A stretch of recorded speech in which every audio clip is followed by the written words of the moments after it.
G'day and welcome to Surfing Live TV. We'd like to acknowledge the traditional custodians of this land and pay our respect to elders past, present and emerging.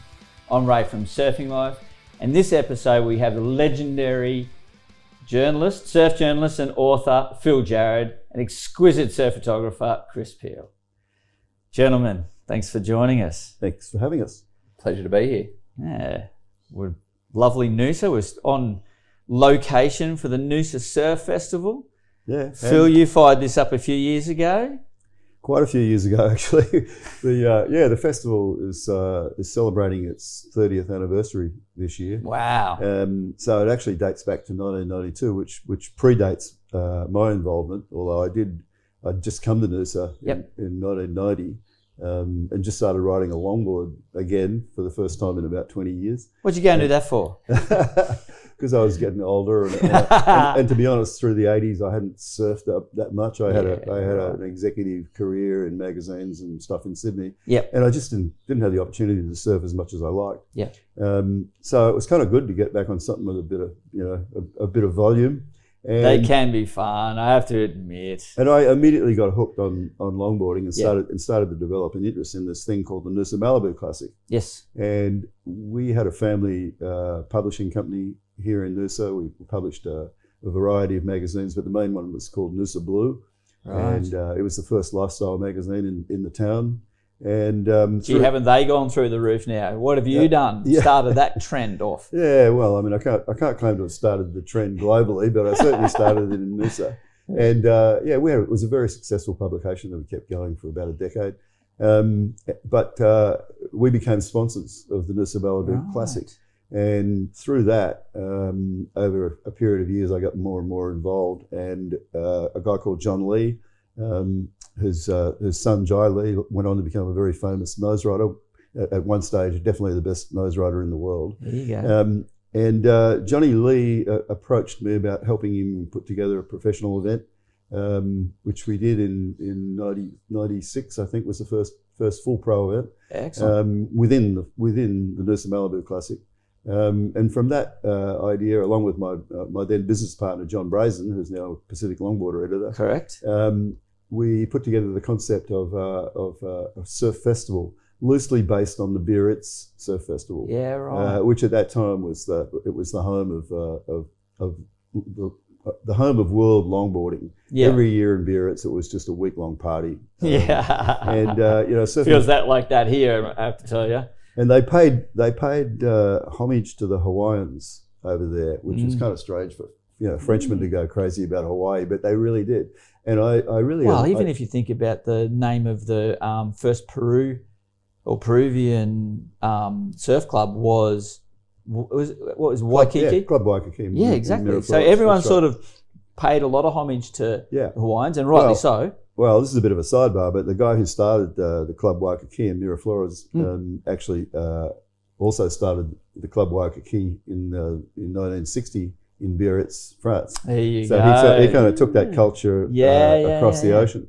But Johnny Brazen had been to the festival over there as well. I'd been for quite a few years in a row, and just absolutely loved what they were doing, but thought we could do it better in Noosa. Noosa was just perfect for a festival. It's the longboarding heaven, isn't it? It's a longboarding heaven, but also you've got this great little town with bars and cafes and everything right there, right on the beach, where the surf is. Exactly. And so we started the festival with the help and endorsement of Noosa Malibu Club, which started the event back in '92. Yep. And it went from there, and within a couple of years, it was the biggest surfing event by competitor numbers in the world. Wow! And it probably remains so. I'm not sure whether that's true with this COVID crisis happening, and the restrictions on overseas competitors. But we haven't got any except the ones who live here. Yeah, that's right. And but it's still a very, very big event. It's got a global reputation after all these years. And guess what? Even though I'm too old to get out of too many rounds, I think I got pipped in the quarterfinals this year. I still love competing in it. and I love hanging out and seeing all my old mates on the beach. He's pretending. And I wish your old man was here. Yeah, that's right. And we got a great connection with yourself and Chris. Yeah. And you've basically followed in your old man's footsteps. with photography, is that right? Yeah, to a certain degree. Yeah. I've always done, my old man always had a camera in his hand doing what he was doing in that time. So I was always around a lot of the cameras and had the equipment at my fingertips. Yeah. Not to say that I was ever given it, but I was allowed to use it and play around with it. Basically, it just came to me as a means. I didn't have the surfing ability to go to all these epic surf spots that I'd seen in films. So I put two and two together and realised if I use this camera as a tool, I could get to these amazing locations. And then once I'd taken a few photos, paddle into a few myself. So it sort of started like that, and it grew and momentum kicked in, and then next thing I knew, I was doing 2 months away, 3 months away to where I was only spending 1 to 2 months a year in Australia. Yeah. Right up until about a year and a half ago. Yeah. Well, why did that happen? Let's not talk about COVID. I'm sick of it. Yeah. The only corona I like to talk about's got a lime sticking out of the top of it. So yeah, that was pretty much my journey into photography, and then never really dabbled too much in the film era. I started on a film camera. My old boy said, if you wanted to get into it, here's a film camera, and you learn pretty quickly what not to shoot and what to shoot. Sure. I think back then it was like, I was 14 or 15, I can't remember exactly, but it was roughly $1.50 a shot, I think, once you developed it, and 3 rolls all out of focus. Oh, crap. So yeah, and then that was sort of my journey into photography, and then it led into other things, from guiding super yachts to surf coaching to then surf guiding, and then it sort of all revolved around photography. Yeah, that's perfect. And you've got an exhibition during the festival? Yeah, so a really cool opportunity came up. Usually this time of year, I'm starting to point my eyes at Indonesia's coast and the long lefts, being a goofy footer, of course. But yeah. Long live the goofies. Yeah. Absolutely. So it was a really cool opportunity where the guys reached out and sort of said, hey, we have this amazing space at the Noosa Surf Museum. Do you want to sort of put something together? And I haven't done that before. And I was like, yeah, let's go, and had to do the long, grievous task of, all right, only 10 images, I guess what every surf photo editor has to do all the time. Oh my goodness, yeah. And got through it all, and then we're just about set up and ready to go. Yeah, and it's on, our audience won't be able to come along because it's on tonight, and this obviously comes out later. But we'll chuck some footage in for people to see the festival and show you photos for them. We are on location in Noosa. Phil, tell us a bit of a story about where we're at and what the connection to it with the festival. Yeah, well, I regard the South Pacific Resort as one of the founding fathers of the festival, really. Because I love how it's a founding father, like it's almost a person. Yeah, because it's unique in Noosa in that it's kind of a Hawaiian heritage building that was built here about 24 years ago. The guy who built it, the developer and builder and architect, is a guy called Jim Tatton, a former Kiwi board builder, who had a long history in surfing, and it ended up in Noosa, but also had a house on the island of Kauai. So you're telling me that old surfers don't die? They just move to Noosa. They just become developers. They just move to Noosa. Yeah, well, that's true. Anyway, Jim decided to build this after the fashion of some of the most beautiful places he'd stayed at, and he actually bought a very nice house at Hanalei Bay. Right. And he modelled the resort a little bit on that, a little bit on other places he'd seen. Anyway, what he created was a little slice of Hawaiian heaven here with authentic touches, beautiful polished floors, higher ceilings than you'll find in most holiday units. And when we started the festival proper, as opposed to the Malibu Classic in '98, he came on board and gave me the place had just opened, and he came on board and gave me a couple of rooms for special guests.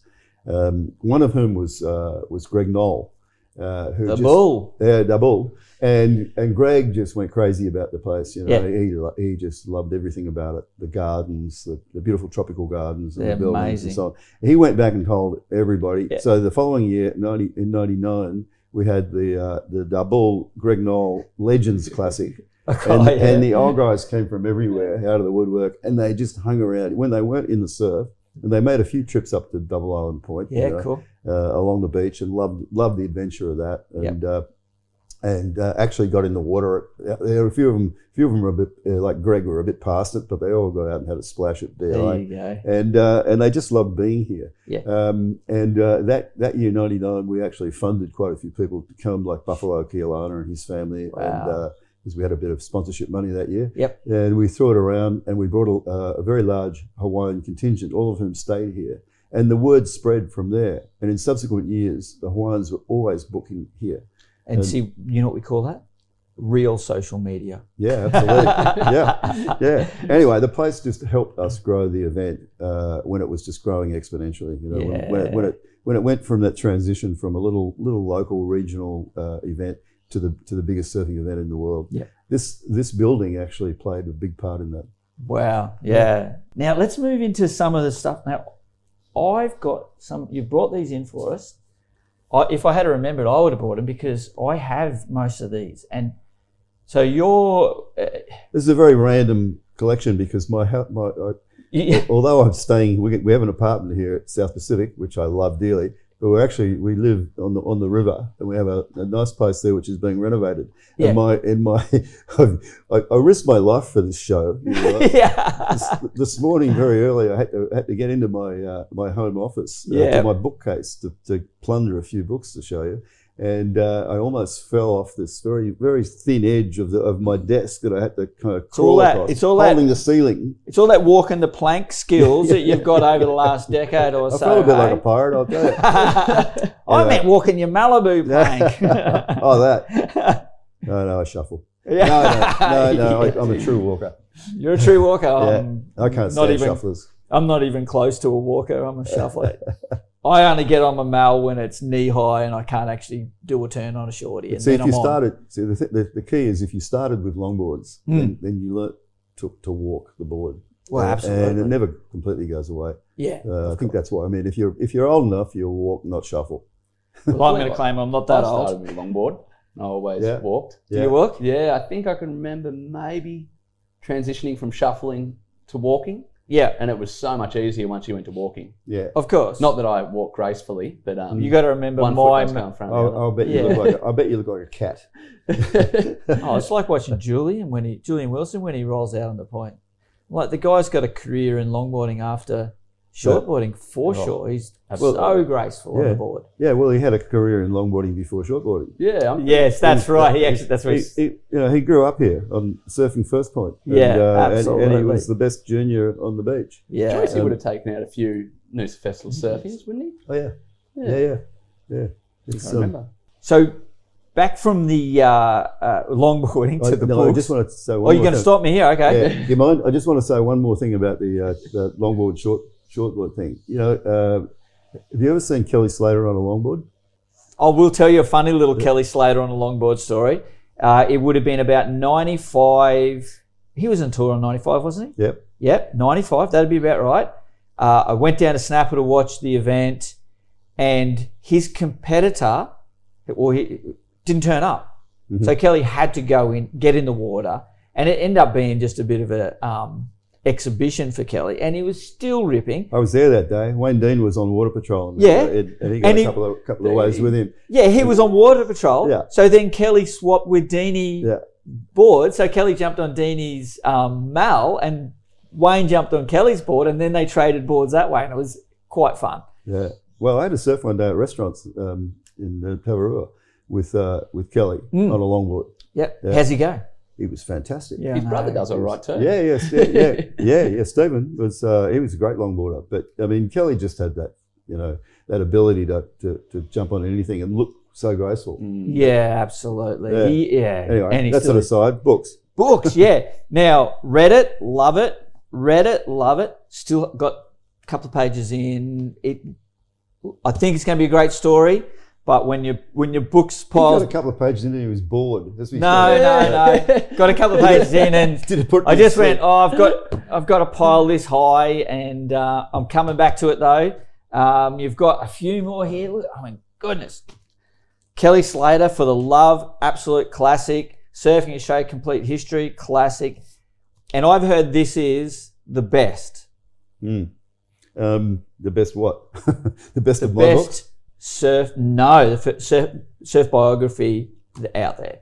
Now, I did mention this before we started shooting. You're not going home with it? Because I haven't read it. It was Vaughan Blakey told me this is his number one pick. Mm-hmm. So he comes pretty well high regarded. Yeah, well, Blakey, no. Look, I have very fond memories of producing that book back in the 90s with Jeff. It came about, I mean, I'd known Hackman since the 70s, you know. And I always thought he was Mr. Straight, you know. when he came to Australia for the first few years, he was as bent as hell, you know. He really had serious drug issues. Yeah. But I thought, but he always seemed like such a straight, mild and very polite Straight kind shooter. of, you know, guy. I got along really well with him. And we sort of remained friends through the 80s. And it was only through the Quicksilver connection later on when I started doing some work for Quicksilver in the 90s, which evolved into a full-time job in Europe and then later in America. But in 95, 96, when we started producing this book, started doing the research for it, Jeff was coming out of another drug crisis, Right. and had decided to, you know, this is the last time he's going to go there. Of Addiction is not for the foolhardy, and he reached that point in life where he wanted people to know what he'd been through, and saw it as a kind of a little bit of armor, so that it would never happen again. If everybody knew that he'd been a drug addict, then they would protect him from it, and they would also see it coming on again and offer help. And so this book was a really important part of that process of Jeff coming out about his drug addiction. And so we had such a good time, clean, drug-free time together. Yep. I'm not saying we didn't have a few beers along the way. We did. Cleansing ales are exactly that. They cleanse. we traveled the world together and doing interviews and you know, surfing together, and he was on the Quicksilver team at that point as an ambassador. But basically, that was his role. And so wherever the Quicksilver team would go, I'd tag along and interview Jeff and get a feel for his life. And I think a lot of that, I mean, we'd been friends for a long time, but our friendship was really sealed during those long months of hard work, but a lot of fun also. Yeah. When I knew where he was a middle-aged man coming out of years of hidden drug issues, coming out and being honest about it. I was a middle-aged man having a transition in my life from working in the media to working for a surf company again. And so it was just kind of it was a perfect time to spend together and work on a book. And I think that comes through in the quality of the book. Yeah. It tells a great story. And it's been almost made into a film a couple of times. At one time, Sean Penn was going to play Jeff. Wow, that would be a great role. And direct. Yeah, okay. And, you know, as per usual in Hollywood, that never quite happened. But right now, it's optioned again, and Jeff and I have been talking to producers in well, Sean Penn gets involved in a lot of those sorts of things because he narrated Lords of Dogtown, Dogtown and the Z-Boys, the doco. Yeah, he's pretty keen on it, but he's now too old to play young Jeff. He played old Anyway, we'll see what comes of it, but I do like that book. Yeah, excellent.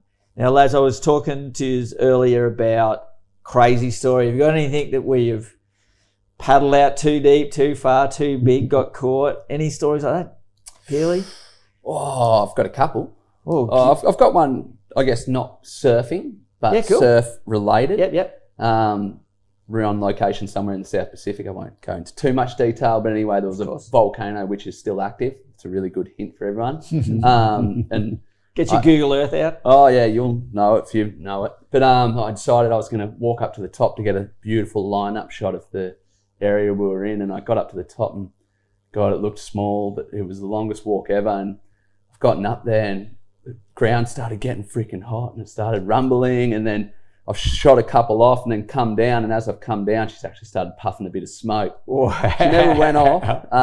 But yeah, that was probably one of the ones where close, you came down, like, is that maybe a good idea? And, were the soles of the shoes melted? Yeah, no, it wasn't too dramatic, but it was very close to going pretty dramatic. But that's one that stands out, I guess. Yeah. Surf-wise, there's a lot of them. A lot of getting worked. Yeah. What was that one that you went, I could die here? One that I could die here. Oh, so in the Bookit, there's a wave in between Bingen and Impossibles. It's actually called Megatron. There's a guy there, Mega Smarty. A lot of you have probably heard of him. He absolutely owns it.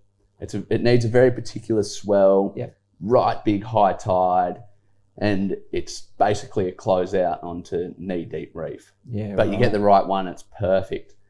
Anyway, so I went out this one day with Mega and we shot this photo, which went on to probably be one of my biggest water photos for wave size. And funny enough, it never actually really got to run anywhere. It was one of those. Well, let's talk about that later. Yeah, we'll talk about that. I've shot the photo and I've absolutely seen stars of how worried I am. And I've been sucked over the falls, as you do sometimes with the fisheye, and I've been drilled into the reef. But at that point, when I was getting sucked over the falls, I was thinking, all right, this is it. I'm done here. Yeah. And it wasn't actually that bad. It was one of the mellower wipeouts I've ever had, but the whole thought train that came into it and then coming up after it was, heart stopping. Yeah, and then it sort of actually, it taught me a really good lesson within surf photography. I don't go on any big stuff by any means. I try to have a little bit of a nudge, but the lesson for me was not to panic. And if you do panic, to have a controlled panic. It's okay to panic and get worried, but it has to be controlled. Because if that situation, if there'd been another 3 of those behind that wave, I probably would have been in a bit of trouble. Yeah. But, now knowing that, you slow down and you can really get through that without worrying too much. Conserve the oxygen. Conserve the oxygen, just slow down. Everything's going to happen. It's going to go through and it's going to be all right. Though I don't know how you'd incorporate that to somewhere like Shipston's Bluff or something. So.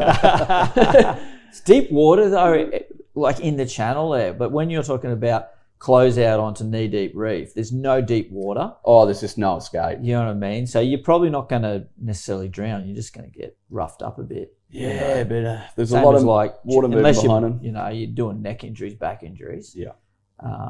But yeah, well, I guess places like Shippies and the Right and that, and they talk about how deep they go. Mate, it's like 3 wave hold downs. I've got a good I could have almost died story, and it happened at a really pussy wave.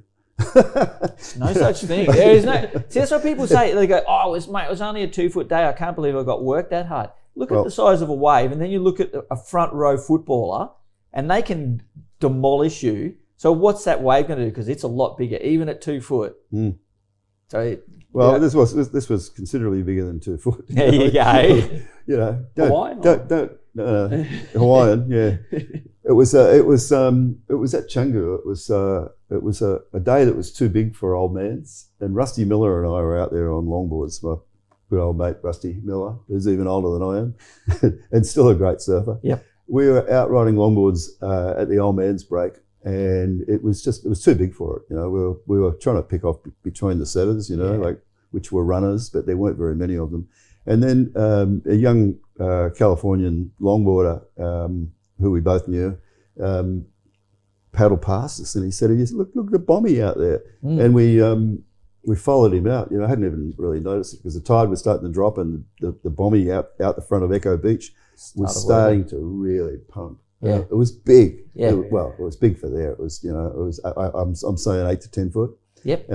Anyway, paddled out. That counts as big. We paddled out there, and on the way out, I started to feel really breathless, and then a set came, and I'm sort of trying to position myself, and the first wave of the set looked a bit smaller than the rest, so I thought, I'll just try this one first, and so I paddled inside, and I wiped out on probably a 6 foot wave. Yep. I wiped out, and I couldn't get my breath back when I pulled myself up to the top.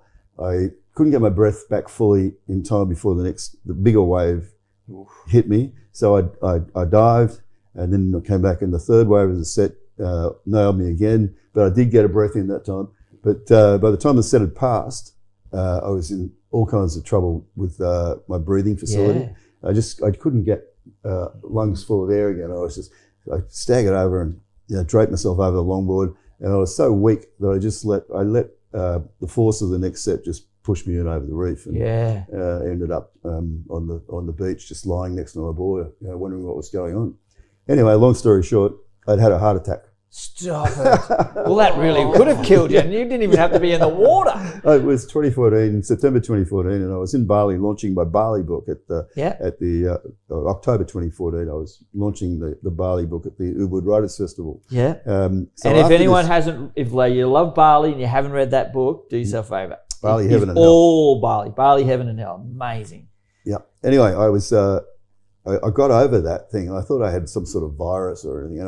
After about half an hour lying on the wet sand, I managed to walk up to the cafe where my wife was having breakfast, and I said, "Oh, Jesus, I'm getting old. I've got no energy. I can't handle getting smashed by a couple of waves. It's just really. I feel so old." Anyway, she said, "Maybe there's something wrong with you." So I went to the Writers' Festival and did everything I had to do, and everything was okay. But I found that whenever I got sweaty and tired, I would self-medicate with a couple of beers, and I'd be okay for a while. So I got through. You're just cooling the core temperature down, weren't you? I got through official duties. Came back to nursery. Went to see my GP, and she said, "I think you've had a heart attack." Wow. And so it proved. And then I had to go through the long process of, getting a stent, and better than getting a zip, but I still wasn't right for 6 or 8 months. Yeah. And thankfully, no recurrences. I've been fine ever since. But that was one of those situations when you least expect it, you get smashed, and your whole world starts to fall apart. I think your excuse is a bit better than mine. Yeah, I reckon your world was going pretty good. Oh, I had a heart attack out in 10 foot, and then I went and finished the Writers' Festival, and then everything, and then came home and found out, mate, that's pretty hardcore. I had a 98% heart blockage. Wow. I could have fallen over at the Writers' Festival and died at any minute. In the plane, in the cab. So I was just a very lucky boy. Yeah. Well, your time obviously wasn't up. We need you to write more books. Yeah. As I said to you a few months ago, I need the revised version of Salt and Suits, because there's a lot of good surf history in the industry needs to be added to that. It's an amazing book, but... Well, I hope it happens soon. It's about time it did happen, I think. It's a decade since I wrote, a little bit more than a decade since I wrote that book. And you're right. I mean, the complexity of the surf industry has become quite bizarre. It's no longer the founding fathers running the show anywhere. It's like there's not of all the majors, there's no surfer that owns it anymore. Yeah. It's moved into a whole new phase, and which I think is detrimental to it, but I'm sure it'll survive. No, I'm with you, and I've said this quite a few times. Is you look at the founding fathers and why they set up surf businesses and industries was so that they could surf. Okay, it was to make a living within surfing, not to make money. And the detriment to the industry came when they went from making a living to making money. And then you're talking shareholders and stock and blah, blah, blah. And now it's all profit driven and it's not lifestyle driven. I was talking to Neil Ridgway before Kathmandu bought Rip Curl. And he said, well, through the GFC, they didn't make a profit. But they didn't let anyone go. They just maintained. They said, all right, well, we'll just pull down the requirement for profit, keep everybody in a job, keep producing a great products for the surf, and we're good to go. And if Kathmandu can learn that lesson and do the same thing, we're good to go. I love that aspect of it, the fact that it is like, well, hang on a minute, you don't play with our our religion. To take a Nat Young thing is is it a sport or is it a religion? I kind of feel like sometimes it's both. What other sport do they have paddle outs for people who've passed and to make a mark and make a statement? So to be honest, in Australia, do we protest anything anymore? The only people that are protesting are surfers doing paddle outs.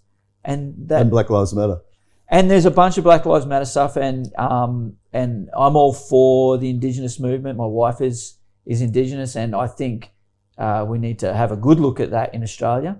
But that's a different subject. We're talking about surfing. Can we just talk about Chris's dad for a minute? Let's talk about Chris's dad. I'll tell you why I bring this up, and then I'll ask you if you can just remind me about Peely, because it's been quite a while since we've seen Peely in Noosa. He might have snuck in when I was somewhere else. I don't know. I travel quite a bit, but I haven't seen him in Noosa for quite a few years.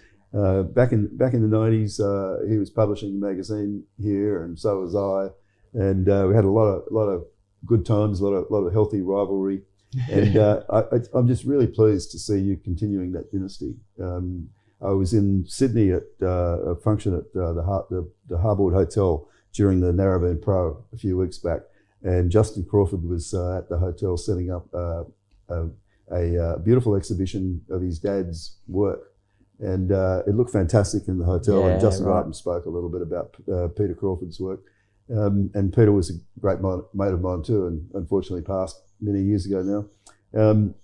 But this is your first exhibition. Well, maybe the next one you and your dad could share it and bring you back. Huh? It was a great I don't know about that. Sounds like fun. I think I'd have to let him take the stage. That's all right.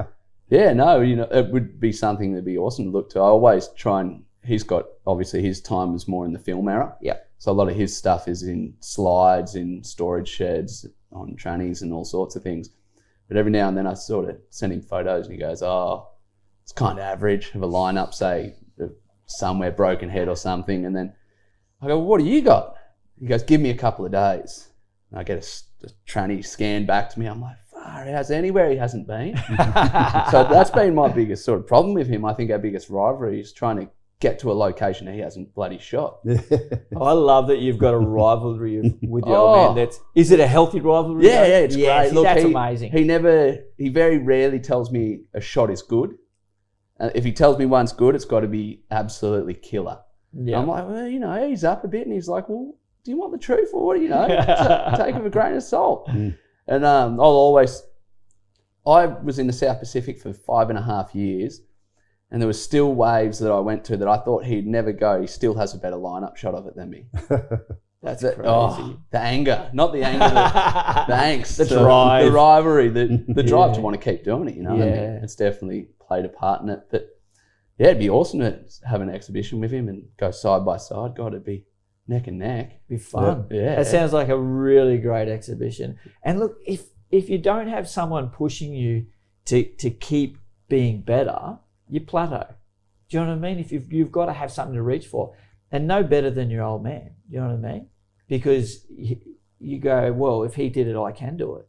If it's someone else, you might go, oh, well, I can't do it. But it keeps pushing you to be better, better, better. Isn't that the best thing to be? Yeah, to be better the next day than you were today.